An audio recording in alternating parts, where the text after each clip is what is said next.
былтыр баарыбызга белгилүү болгондой биздин өзүбүздүн жерибизде ошо 4-дивизион боюнча чемпионат өтүп, биздин хоккеисттер ошо биздин Кыргызстандын курама командасы 1-орунду алган. Анда биздин президентибиз өзү барып куттуктап, жакшы көңүл бурулган. Быйыл ошо Боснияда өткөн чемпионатта ошо 6 өлкө катышты. Ошо 6 өлкөнүн ичинен биздикилер чоң айырмачылык менен жеңишке жетишти. Бул 3-дивизиондун Б тайпасы деп коет.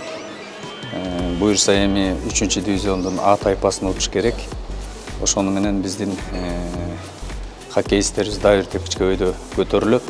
Бул биз үчүн чоң сыймык. Биздин мамлекетибиз үчүн ушу командалык спорттун түрү, анын ичинен кышкы спорттун түрү. Бул кышкы спорттун түрү баарыбызга белгилүү болгондой эле көп каражатты талап кылат. Бирок ошого карабастан ушу биздин курама команда дүйнөлүк деңгээлде ушундай ийгиликти жаратып атканы биз үчүн чоң жетишкендик деп айтсак болот да.